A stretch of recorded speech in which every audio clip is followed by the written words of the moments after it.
Hi అండి అందరికీ ముందుగా వినాయక చవితి శుభాకాంక్షలు అండి. అందరూ పండుగ మంచిగా జరుపుకోవాలని, ఆ వినాయకుని ఆశీస్సులు మనందరి మీద ఉండాలని మనస్ఫూర్తిగా కోరుకుంటున్నాను. ఇక వినాయకునికి ఎంతో ఇష్టమైన పూర్ణాలు, బొబ్బట్లు ఎలా చేయాలి అనేది ఈ వీడియోలో సింపుల్గా చూసేద్దామండి. ఈ వీడియో మీకు నచ్చినట్టయితే ఒక చిన్న లైక్ చేసి సబ్స్క్రైబ్ చేసుకుని వీడియో ఎలా ఉందనేది కామెంట్ చేయండి. పైన క్రిస్పీగా లోపల సాఫ్ట్గా ఉండే పూర్ణాలు, అలాగే ఎంతో సాఫ్ట్గా ఉండే బొబ్బట్లు చాలా సింపుల్గా ఎలా చేసుకోవాలో చూసేద్దాం ఈ వీడియోలో. ముందుగా అయితే శనగపప్పు నానబెట్టి పక్కన పెట్టుకున్నానండి. పచ్చిశనగపప్పు నేనైతే ఇక్కడ నాకు కావాల్సినంత పప్పును తీసుకొని నానబెట్టి పక్కన పెట్టేసుకున్నాను. ఈ విధంగా నానితే సరిపోతుంది. కనీసం ఒక 4-5 గంటలు నానితే సరిపోతుంది. ఈ విధంగా పప్పు చూసారు కదా, ఇలా మెత్తగా అయిపోతుంది గిల్లితే. వీటన్నిటిని కూడా ఒకసారి 2-3 సార్లు కడిగేసుకొని కుక్కర్లో వేసుకొని 1కి 4-5 చొప్పున వాటర్ వేసేసుకోండి. కొంచెం ఎక్కువగా వేసుకుంటే పప్పు అనేది అంటకపోకుండా ఉంటుందన్నమాట. పప్పు ఉడికేలోపు మనం పిండి కలిపేసుకుందాము. నేనైతే ఇక్కడ మైదా పిండి తీసుకుంటున్నానండి. మనకు గోధుమ పిండి కూడా తీసుకోవచ్చు, లేదంటే కొంచెం గోధుమ పిండి కొంచెం మైదా పిండి కూడా తీసుకోవచ్చు. ఇక్కడ నేనైతే ఒక 2 కప్పుల వరకు గోధుమ పిండి తీసుకున్నాను, మైదా పిండి తీసుకున్నాను. మైదా పిండిలోనే కొద్దిగా ఉప్పు అలాగే కొద్దిగా నెయ్యి వేసేసుకొని ఒకసారి మొత్తం కలిసేలాగా బాగా కలుపుకోవాలి. ఆ తర్వాత ఈ నెయ్యి మొత్తం కలిపేసిన తర్వాత కొద్దిగా వాటర్ వేసేసుకుంటూ పిండి మరీ చపాతీ పిండిలాగా అంత గట్టిగా కాకుండా కొంచెం లూజ్గా కలుపుకుంటేనే బాగుంటుంది. మరీ గట్టిగా కలుపుకుంటే మనం సాగొట్టుకోవడానికి కొంచెం కష్టంగా ఉంటుందన్నమాట. అలా కాకుండా కొంచెం లూజ్గా, మనకి చపాతీ పిండి కంటే కూడా కొంచెం లూజ్గా, చూసారు కదా, ఇలా కలుపుతూ ఉంటే చేతికి కొంచెం అంటుకోవాలన్నమాట. ఈ విధంగా కలుపుకున్న తర్వాత ఇందులోనే మరొక స్పూన్ నెయ్యి కానీ ఆయిల్ కానీ వేసేసుకొని ఈ విధంగా మొత్తం ఒకసారి తడిపేసి క్లోజ్ చేసి పక్కన పెట్టేసుకోండి. ఇలా మూత పెట్టి పక్కన పెట్టుకోవడం వల్ల పిండి కొంచెం సేపు నానితే ఇంకొంచెం లూజ్గా అవుతుంది, సాఫ్ట్గా కూడా ఉంటుందన్నమాట. ఈలోగా పప్పు అయితే ఉడికిపోయిందండి. చూసారు కదా, వాటర్ ఎక్కువగా వేసుకోవడం వల్ల మనకు పప్పు బాగా ఉడికినా సరే పప్పు అనేది ఒకదానికొకటి అంటుకుపోకుండా ఈ విధంగా విడివిడిగా ఉంటుందన్నమాట. ఇందులో ఉన్న వాటర్ మొత్తం కూడా ఈ విధంగా వడగట్టేసుకోండి. ఈ వాటర్ తోటి మనం చారు పెట్టేసుకోవచ్చు అండి, రసం ఎలా ఏదైనా చేసుకోవచ్చు. ఇప్పుడు ఈ పప్పును మాత్రం కొంచెం తడిపోయేలాగా ఫ్యాన్ కింద ఒక అరగంట పాటు ఆరబెట్టేసుకోండి. ఆ తర్వాత ఇలా మిక్సీ జార్లోకి వేసేసుకొని వాటర్ ఏమీ యాడ్ చేయకుండా ఈ విధంగా మెత్తగా గ్రైండ్ చేసుకోండి. కొంచెం మెత్తగానే గ్రైండ్ చేసుకోండి. మెత్తగా గ్రైండ్ చేసుకుంటేనే మనకి భక్షాలు చేసేటప్పుడు పప్పు తగలకుండా మొత్తం కూడా పల్చగా వస్తుందన్నమాట. ఈ విధంగా గ్రైండ్ చేసిన తర్వాత ఇక్కడ నేను బెల్లం తీసుకుంటున్నాను. 1.5 కప్పు శనగపప్పు తీసుకున్నాను నేను, అలాగే 1.5 కప్పు బెల్లం తీసుకుంటున్నాను అనమాట. ఈ విధంగా బెల్లం తీసుకొని మొత్తం వాటర్ ఏమి వేయాల్సిన అవసరం లేదండి. కొద్దిగా నెయ్యి వేసేసుకున్నాం కదా, అందులోనే బెల్లం వేసేసి ఇలా కరిగించుకోవాలన్నమాట. వాటర్ వేస్తే మళ్ళీ లూజ్ అయిపోతుంది, ఎక్కువసేపు ఉడికించాల్సి ఉంటుంది. అలా కాకుండా ఇలా జస్ట్ బెల్లం వేసేసుకొని ఇలా బెల్లం అంతా కరిగేలాగా కరిగించుకున్న తర్వాత ముందుగా మిక్సీ పట్టుకున్న శనగపప్పు ఉంది కదా, ఈ పేస్ట్ మొత్తం కూడా వేసేసుకోవాలి. వేసేసుకొని ఈ మొత్తం కూడా దగ్గర పడేలాగా ఒక 10-15 మినిట్స్ వరకు ఉడికించుకోవాలి. స్టవ్ మాత్రం మీడియం టు లో ఫ్లేమ్లో మాత్రమే పెట్టుకోండి. హై ఫ్లేమ్లో పెట్టుకుంటే సరిగ్గా ఉడకదు, తొందరగా అడుగంటేస్తుంది అనమాట, బెల్లం వేసాం కాబట్టి. శనగపప్పు ముద్ద అలాగే బెల్లం కూడా మొత్తం కలిసేలాగా కలిపేసుకున్న తర్వాత కొద్దిగా ఇలాచీ పౌడర్ వేసేసుకోండి. ఈ విధంగా ప్యాన్ నుంచి సపరేట్ అయ్యేంత వరకు కూడా ఉడికించుకోవాలండి. సిమ్లో పెట్టి ఉడికించుకున్నామంటే మనం 10-15 మినిట్స్ టైం పడుతుందన్నమాట. కొంచెం ఓపిక్గా చేసుకున్నామంటే ఇది ఆ రోజు కాకుండా నెక్స్ట్ డేకి ఉన్నా కూడా సద్దివాసన రాకుండా ఉంటుందన్నమాట. శనగపప్పు అనేది నెక్స్ట్ డేకి ఉంటే కొంచెం పాడైపోయిన స్మెల్ వస్తుంది కదండి, అలా కాకుండా ఇలా ఉడికించుకుంటే ఏంటంటే మనకి 2 డేస్ ఉన్నా కూడా బాగుంటుంది. చూసారు కదా, మధ్యలో కొంచెం నెయ్యి వేసుకుంటూ ఈ విధంగా ముద్దంతా కూడా దగ్గర పడేలాగా ఉడికించేసుకోవాలి. పూర్తిగా చల్లారిన తర్వాత ఈ విధంగా చిన్న ఉండలుగా చేసి పెట్టుకోండి. మీరు బొబ్బట్లు అనేది ఎంత సైజులో చేయాలనుకుంటున్నారో దానికి తగ్గట్టుగా ఈ విధంగా మీడియం సైజు ఉండలు చేసి పెట్టుకుంటే సరిపోతుంది.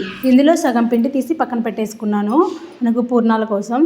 ఇప్పుడైతే ఉండలు చేసుకోవడం అయిపోయింది కదండి. ఈ మైదా పిండి కూడా బాగా నానిపోయింది అనమాట. ఒక స్పూన్ నెయ్యి వేసుకొని, నెయ్యి కానీ ఆయిల్ కానీ ఏదైనా వేసుకోవచ్చు. మరొకసారి ఒక 5 నిమిషాల పాటు ఇలా ప్రెస్ చేస్తూ కలిపామంటే గిన పిండి బాగా మృదువుగా ఉంటుందన్నమాట. అలా ఉంటే మనం బొబ్బట్లు చేసుకోవడానికి కూడా చాలా ఈజీగా ఉంటుందండి. ఈజీగా కూడా మనకు స్ప్రెడ్ అవుతుందన్నమాట పిండి. మనం శనగపప్పు పిండి ఎంత తీసుకున్నామో ఈ మైదా పిండి కూడా ఈ విధంగా ఇంతే తీసుకోవాలి. అంత తీసుకుంటేనే మనకు పైపొర అనేది పల్చగా బాగా వస్తుంది. మనం తింటున్నప్పుడు కూడా మనకు పప్పు టేస్ట్ అనేది బాగా తెలుస్తుంది అనమాట. లోపల ఉన్న పూర్ణం టేస్ట్ బాగా తెలుస్తుంది అనమాట.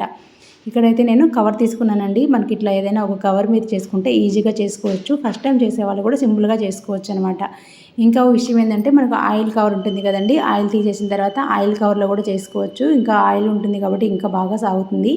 నేనైతే ఇట్లా ఒక ప్లెయిన్ కవర్ తీసుకున్నాను కాబట్టి దాని మీద ఒక నెయ్యి కానీ లేకపోతే ఆయిల్ కానీ అప్లై చేసుకుంటే ఈజీగా ఉంటుంది, అంటుకుపోకుండా కూడా ఉంటుందన్నమాట. ఫస్ట్ అయితే కవర్కి ఆయిల్ అంటించేసి నెయ్యి అంటించేసి పైన మాత్రం ఈ పూర్ణం పిండి పెట్టేసుకున్నాను. చపాతీ ముద్దలో పూర్ణం పిండి పెట్టుకొని నీట్గా క్లోజ్ చేసుకున్న తర్వాత పైన ఉన్న కవర్కి కూడా కొద్దిగా నెయ్యి అంటించేసుకొని ఈ విధంగా చేసుకుంటే సరిపోతుంది. మనం పిండి లూజ్గా కలుపుకున్నాం కాబట్టి ఈ చపాతీ కూడా ఈ విధంగా చాలా ఈజీగా సాగుతుందండి. చూస్తున్నారు కదా, చేతితోటి జస్ట్ అలా అంటేనే మంచిగా సాగిపోతుంది అనమాట. మనం 2 కవర్లు పెట్టుకున్నాం కాబట్టి మనకి చేతికి కూడా ఏమీ అంటుకోదు. మనం ఎంత పలుచగా కావాలంటే అంత పలుచగా, లోపల ఉన్న పూర్ణం బయటికి రాకుండా ఈ విధంగా నీట్గా రౌండ్గా చేసేసుకుంటే సరిపోతుంది. మనం నెయ్యి అంటించుకున్నాం కాబట్టి నెయ్యి కానీ ఆయిల్ కానీ ఏది అంటించుకున్నా సరే ఈ విధంగా కవర్ కూడా ఈజీగా ఊడొచ్చేస్తుంది, ఏం అంటుకపోకుండాను. ఇక చూసారు కదా, ఇక్కడైతే కవర్లో నుంచి తీసేసి పెనం మీద అయితే వేసుకుంటున్నానండి. పెనానికి ముందుగా కొద్దిగా నెయ్యి కానీ ఆయిల్ కానీ వేసేసుకొని పెనం బాగా హీట్ చేసుకున్నామంటే తొందరగా కాలుతుంది, బాగా కాలుతుంది కూడాను. ఈ విధంగా కవర్లో నుంచి తీసి డైరెక్ట్గా పెనం మీద వేసేసుకొని 2 వైపులా మంచిగా కాల్చుకున్నామంటే బొబ్బట్లు అయితే రెడీ అయిపోతాయి. చాలా సింపుల్గా చేసుకోవచ్చండి. ఈ విధంగా మనం ముందుగా అయితే కొంచెం నెయ్యి తక్కువ కావాలి అనుకున్న వాళ్ళు ఆయిల్తో కాల్చుకోండి, తినేటప్పుడు నెయ్యి అప్లై చేసుకోండి. ఎంత నెయ్యి అయినా తినగలం అనుకున్న వాళ్ళు మాత్రం నెయ్యితోనే కాల్చుకొని నెయ్యితోనే సర్వ్ చేసుకోండి, చాలా బాగుంటాయి. ఈ విధంగా 2 వైపులా దోరగా వేయించుకున్నారంటే నేతి బొబ్బట్లు రెడీ అయిపోతాయండి. చాలా సింపుల్గా చేసుకోవచ్చు అనమాట. చూసారు కదా, ఎంత సింపుల్గా కవర్లో చేస్తే ఎంత ఈజీగా వచ్చేసిందో. మనం పిండి కలపడంలో అలాగే పప్పు పూర్ణం తయారు చేసుకోవడంలోనే ఉంటుందండి. పిండి కొంచెం లూజ్గా చేసుకొని పప్పు పూర్ణం మరీ లూజ్గా కాకుండా కొంచెం గట్టిగా ఉండేటట్టు చేసుకున్నామంటే పప్పు పూర్ణం అనేది బయటికి రాకుండా ఉంటుందన్నమాట. పూర్ణాలు అయితే రెడీ అయిపోయాయి. ఈ విధంగానే మిగతా అన్నీ కూడా చేసేసుకుంటే సరిపోతుంది. ఈ వినాయక చవితికి మన వీడియో చూసుకుంటూ బొబ్బట్లు అలాగే పూర్ణం బూరెలు చేసుకున్నారంటే చాలా టేస్టీగా సింపుల్గా అయిపోతుంది. ఒకే పూర్ణం పిండితోటి 2 రెసిపీస్ కూడా అయిపోతాయి అన్నమాట. అలాగే భక్షాలు పూర్ణాలతో పాటు ఇదే స్టఫింగ్ పెట్టి మోదకాలు కూడా చేసేసుకోవచ్చండి.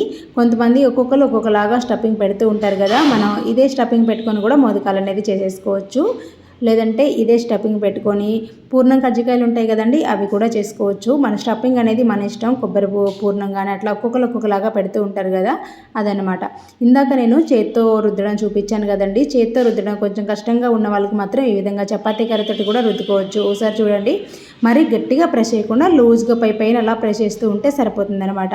ఈ విధంగా చపాతీ కర్రతోటి కూడా ఈజీగా చేసేసుకోవచ్చండి.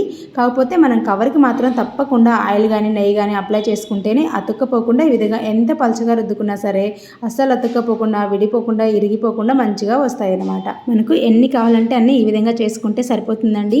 ముందుగా అయితే ఈ విధంగా మొత్తం చేసుకున్న తర్వాత తినేటప్పుడు మాత్రం మరి కొంచెం నెయ్యి వేసుకొని తిన్నామంటే నోట్లో పెట్టుకుంటే ఇలా కరిగిపోతాయి అనమాట. మీకు వీడియో చూస్తుంటేనే అర్థమవుతుంది కదా ఇవి ఎంత సాఫ్ట్గా ఉన్నాయి అనేది. చూసారు కదా, మనకు ఒక కాటన్ క్లాత్ లాగా ఎలా మడత పెడితే అలా వచ్చేస్తుంది అనమాట. అంత బాగుంటాయండి. తప్పకుండా ఒకసారి ట్రై చేయండి. వీడియో నచ్చినట్లయితే వీడియో ఎలా ఉంది అనేది కామెంట్ చేయండి. వీడియో ఇప్పటివరకు ఎవరైనా లైక్ చేయకపోతే ఒక చిన్న లైక్ చేసి సబ్స్క్రైబ్ చేసుకోవడం మాత్రం మర్చిపోవద్దు ఫ్రెండ్స్. ఇప్పుడు ఇదే పిండితోటి మనకి పూర్ణం బూరెలు ఎలా తయారు చేసుకోవాలో చూపించేస్తానో వచ్చేసేయండి. ముందుగా ఆల్రెడీ మనం పూర్ణం పిండి ఆల్రెడీ రెడీ చేసి పెట్టుకున్నాం కదండి. అలాగే మీరు ఓన్లీ పూర్ణం బూరెలు చేస్తున్నా సరే సేమ్ ప్రాసెస్లో పూర్ణం పిండి అనేది రెడీ చేసుకోవాలన్నమాట. పైన క్రిస్పీగా కరకరలాడుతూ లోపల పూర్ణం మాత్రం సాఫ్ట్గా చాలా టేస్టీగా ఉంటాయండి. అలాగే మనం ఈ చిన్న టిప్స్ ఫాలో అవుతూ చేసామంటే పూర్ణం కూడా బయటికి రాకుండా చాలా బాగుంటుంది అనమాట. ఇక వీటితో పాటు కొంచెం వడలు చేసుకున్నామంటే 3 ప్రసాదాలు మనకి రెడీ అయిపోయినట్టే. ఈ పూర్ణాల కోసం మాత్రం ముందు ఆల్రెడీ పప్పు అయితే రెడీ చేసుకున్నాం, ఎలా చేసుకోవాలో చూపించేస్తాను కదండి. ఇప్పుడు మాత్రం పైపూత పిండి ఎలా చేసుకోవాలో చూపించేస్తున్నాను రండి. ముందుగా అయితే 1 గ్లాసు బియ్యము 1 గ్లాసు మినపప్పును 5-6 గంటల పాటు నానబెట్టేసుకొని ఈ విధంగా కడిగేసుకొని పిండి అనేది రుబ్బుకోవాలి. పిండి మరీ లూజ్గా కాకుండా కొంచెం గట్టిగా అయితే రుబ్బుకోండి. పిండి ఏమాత్రం పలుకు లేకుండా మెత్తగా రుబ్బుకోండి. అలాగే కొంచెం గట్టిగా రుబ్బుకున్నామంటే పైపోత పిండి అనేది కొంచెం థిక్గా అంటుకుంటుంది అనమాట. మనకు లోపల పూర్ణం కూడా బయటికి రాకుండా ఉంటుంది. ఈ విధంగా చూస్తున్నారు కదా, ఎంత మెత్తగా వీలైతే అంత మెత్తగా అనేది గ్రైండ్ చేసి పిండి అనేది పక్కన పెట్టేసుకోండి. మనం చపాతీ పిండి కలుపుకున్నప్పుడే ఈ దోశ పిండి కూడా రెడీ చేసి పెట్టేసుకున్నాము అంటే మనకి ఈ పిండి కూడా కొంచెంసేపు నానితే ఇంకా సాఫ్ట్గా ఉంటుందండి. అలాగే కొంచెం ఫర్మెంట్ అయింది అంటే బాగా పొంగుతుంది కూడాను. ఇప్పుడు మనకు ఫర్మెంట్ అయ్యే టైం లేదు అనుకున్నప్పుడు మాత్రం నార్మల్గా సాల్ట్తో పాటు కొద్దిగా వంట సోడా వేసేయమంటే సరిపోతుంది. ఇప్పుడు ఈ విధంగా దోసపిండి రెడీ చేసుకున్నాం కదండి, ఇందులోనే కొద్దిగా ఉప్పు అలాగే కొద్దిగా వంట సోడా వేసేసుకొని మొత్తం కలిసేలాగా ఒకసారి ఇలా కలిపేసుకొని కొంచెం ఎక్కువసేపు కలిపాము అంటే మనకు మంచిగా బబుల్స్ వస్తాయి అనమాట, బాగా పొంగుతుంది. కనీసం ఒక 10 నిమిషాలన్నా అలా పక్కన పెట్టేసుకోండి. ముందుగా మనం పూర్ణం పిండి అయితే రెడీ చేసుకున్నాం కదండి, అదైతే ఈలోగా మనకి ఎంత సైజు ఉండలు కావాలో అంత సైజు ఉండలు చేసి పక్కన పెట్టుకోవాలన్నమాట. మనం పూర్ణాలు అనేది చిన్నగా చేసుకోవాలా పెద్దగా చేసుకోవాలా మన ఇష్టం అంది. ఈ విధంగా నేనైతే మీడియం సైజు ఉండలన్నీ చేసుకొని పక్కన పెట్టేసుకుంటున్నాను. ఈ విధంగా ఉండలు చేసి పెట్టుకుంటే ఏంటంటే డీప్ ఫ్రై చేసేటప్పుడు ఫాస్ట్గా వేసుకోవచ్చు. ఒక్కొక్కటిగా చేసుకొని వేసుకోవాలంటే కొంచెం టైం పడుతుంది కదా, అందుకోసమని ఈ విధంగా నేనైతే ఉండలన్నీ కూడా చేసి పక్కన పెట్టేసుకుంటున్నాను. ఇప్పుడు ఈ విధంగా చేసి పెట్టుకున్న తర్వాత ముందుగా దోసపిండిలో ఉప్పు, కొద్దిగా వంట సోడా వేసి కలిపేసుకున్నాం కదండి, అందులో ముంచేసి డీప్ ఫ్రై చేసేసుకోవడమేనమాట. చాలా సింపుల్గా అయిపోతుంది. ఇంకా నేనైతే ఈ విధంగా డీప్ ఫ్రైకి సరిపడా ఆయిల్ అయితే పెట్టేసుకున్నానండి. ఆయిల్ పెట్టేసుకున్న తర్వాత అది బాగా కాగిన తర్వాత ఒక్కొక్క ఉండ తీసుకొని దోసపిండిలో వేసేసుకొని ముంచి డీప్ ఫ్రై చేసుకోవడమే. ఇందులో వేసేటప్పుడు కూడా మనం కొంచెం పిండి ఎక్కువగా వచ్చేటట్టు చేసుకున్నామంటే పైపూత అనేది విడిపోకుండా ఉంటుంది. మన హోల్స్ పడితే మళ్ళీ లోపల ఉన్న పూర్ణం అంతా కూడా ఆయిల్లో విడిపోతుంది అనమాట. మనకి ఎన్ని కావాలంటే అన్నీ ఈ విధంగా చేసుకుంటే సరిపోతుందండి. పూర్ణాలు కూడా చాలా ఈజీగా చేసుకోవచ్చు. ఏంటంటే మనకి వినాయక చవితి రోజు 4-5 రకాల వంటలు చేయాలి అన్నప్పుడు ఒక్కొక్క దానికి ఒక్కొక్క స్టఫింగ్ చేసామంటే కొంచెం టైం తీసుకుంటుంది కదా. అలా కాకుండా ఇలా ప్లాన్ చేసుకొని ఒకే స్టఫింగ్ తోటి ఇలా వంటలు చేసుకున్నామంటే తొందరగా కూడా అయిపోతుంది. తక్కువ టైంలో ఎక్కువ రకాల వంటలు అనేది చేసుకోవచ్చు. మధ్య మధ్యలో కలుపుకుంటూ ఈ విధంగా మంచిగా కలర్ వచ్చేంత వరకు వేయించేసుకుంటే సరిపోతుందండి. మనకి ఎన్ని కావాలో అన్నీ వేసుకుంటే సరిపోతుంది. మీకు ఇక్కడ సౌండ్ తెలుస్తుంది కదండి ఎంత క్రిస్పీగా ఉన్నాయో. మనకి పైన అంత క్రిస్పీగా ఉన్నా సరే లోపల మాత్రం చాలా సాఫ్ట్గా ఉంటుంది. చూసారు కదా, ఈ విధంగా చూసారు కదా ఫ్రెండ్స్, బొబ్బట్లు అలాగే పూర్ణం బూరెలు ఎలా చేసుకోవాలో. ఈ వీడియో నచ్చితే please like, share and subscribe. Thank you for watching friends.